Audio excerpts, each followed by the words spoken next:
Recording on है, ठीक है। एस्केलेटर क्या चीज होती है? नॉर्मल एक तुम मॉल में तुमने कभी देखा होगा कि ऐसे करके एक बना हुआ है।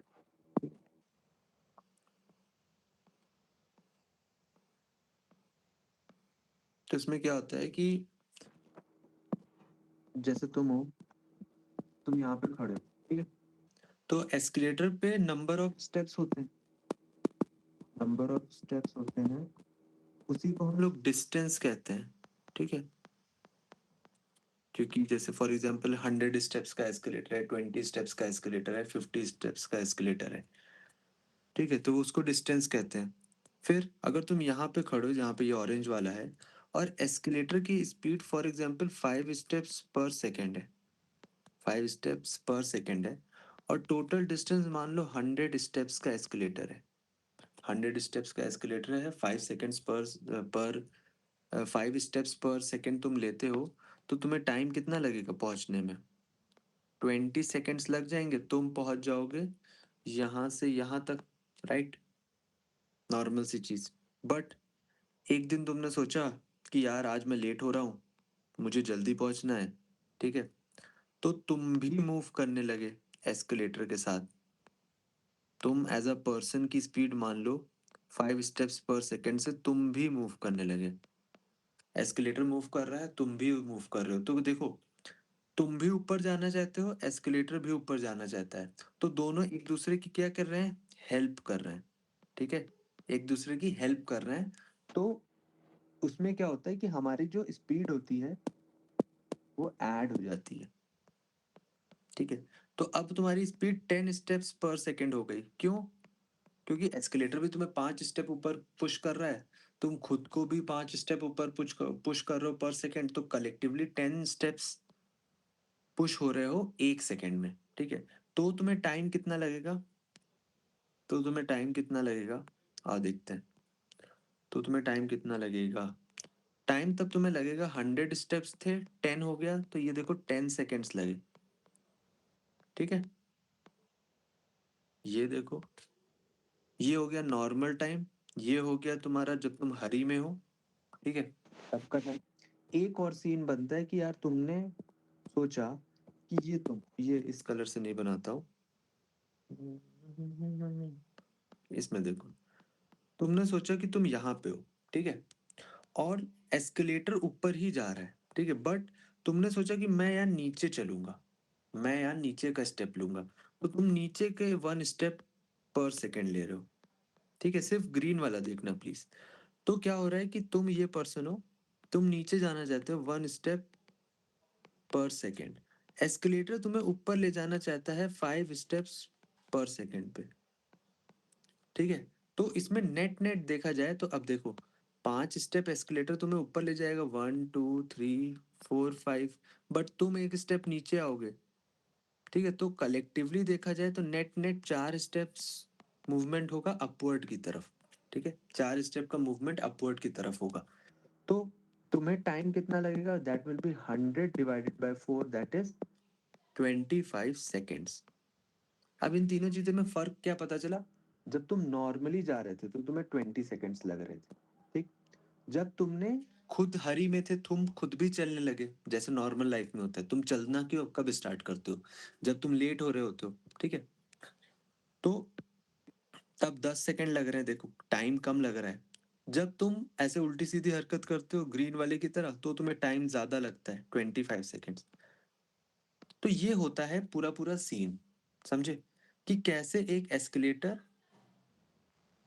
का मूवमेंट, हम हमारा मूवमेंट हमारे टोटल टाइम पे डिपेंड करता है। अगर हम उसी डायरेक्शन में मूव कर रहे हैं तो हमें कम टाइम लगेगा, हम कुछ नहीं कर रहे हैं तो हमें नॉर्मल टाइम लगेगा, अगर हम कुछ उल्टे डायरेक्शन में जा रहे हैं तो हमें ज्यादा टाइम लगेगा।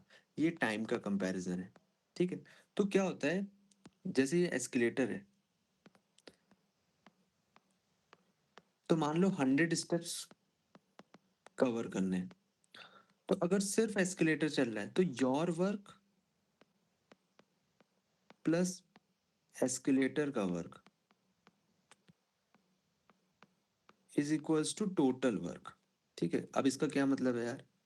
जब सिर्फ एस्केलेटर काम कर रहा है तो तुम्हारा तो कोई काम नहीं, क्योंकि तुम तो सिर्फ देखो ऑरेंज वाले थे, तुम तो सिर्फ ऑरेंज वाले थे, तुम तो सिर्फ खड़े हो उस पे, तो your work will be 0 steps. Escalator पूरे के पूरे 100 स्टेप्स लेगा, और तभी तो टोटल वर्क 100 स्टेप्स होगा, right.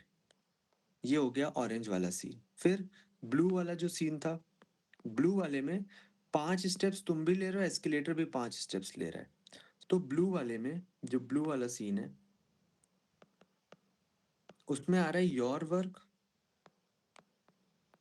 Plus escalator work is equals to total work. अब देखो, तुम यहाँ पे क्या ले रहे हो, 5 स्टेप्स पर सेकेंड ले रहे हो।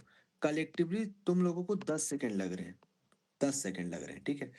तो तुमने कितनी देर तक वॉक करी है यार, तुमने खुद से 10 सेकेंड तक वॉक करी है, और तुमने 5 स्टेप लिए हैं, तो तुमने 50 स्टेप्स यहाँ लिए हैं, ठीक है। एस्केलेटर ने क्या किया, एस्केलेटर ने भी 10 सेकेंड मूवमेंट किया है, तभी तो वो पहुंचा ऊपर। और एस्केलेटर में उसने 5 स्टेप पर सेकेंड लिए हैं, ठीक है। तो कलेक्टिवली 50 स्टेप्स यहाँ से हो गए। तो तुम ये देख पा रहे हो कि यार टोटल वर्क में क्या हो रहा है, तुमने भी कंट्रीब्यूशन दिया है, क्योंकि तुम भी मूव कर रहे हो। फिर जो ग्रीन वाला केस है, ग्रीन वाला केस देखते हैं, ठीक है, जो यहाँ पे हो तुम। तो उसमें योर वर्क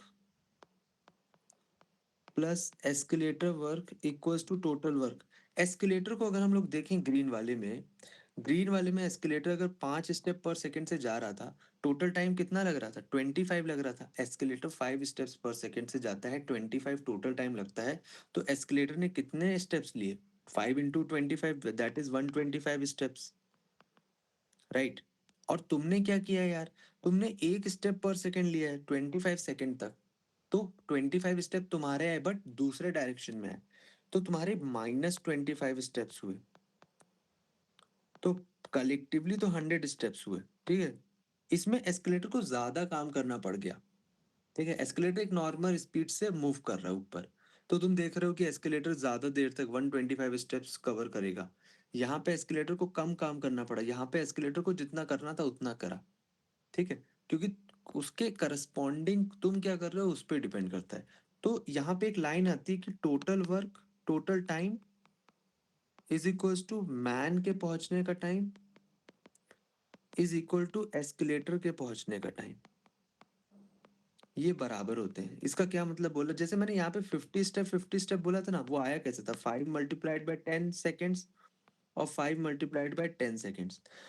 तो जितना टाइम एस्केलेटर को ग्राउंड से ऊपर पहुंचने में लगेगा, उतना ही टाइम तुमको ग्राउंड से ऊपर पहुंचने में लगेगा, ठीक है। ऐसा कभी नहीं होगा कि ये टाइम डिफरेंट होंगे, ठीक है। तो वहां से वो चीज आई है, ये वाली लाइन जो है, कि जब जितना टाइम तुम्हें लगेगा इस पोजीशन से यहाँ पहुंचने में, उतना ही टाइम यहाँ वाला जो, उतना ही टाइम एस्केलेटर को लगेगा। अगर तुम्हें ये चीज नहीं समझ आ रही, तो अभी के लिए इसको याद रख लो कि मैन का time is equals to escalator का टाइम। थोड़े टाइम में तुम जब क्वेश्चन करोगे, तो तुम्हें आइडिया हो जाएगा कि मैं क्या बता रहा हूँ। इतनी चीज क्लियर हुई है सबको कि एस्केलेटर कैसे होता है। रियल लाइफ से थोड़ा प्लीज इसको रिलेट करो। हर एक कॉन्सेप्ट की फील लेना बहुत इंपॉर्टेंट है, क्योंकि अगर तुम फील नहीं लोगे, तो फिर तुम पेपर में नहीं कर पाओगे, थोड़ा सा भी अगर वो घुमाता है क्वेश्चन, ठीक है। क्लियर हो गया कि यार ये क्या है, एस्केलेटर क्या होता है नॉर्मल लाइफ से, ठीक है। अब अगर इतनी चीज हमें क्लियर हो चुकी है लाइफ में, तो अब हम थोड़ा सा एक दो क्वेश्चन देख लेते हैं,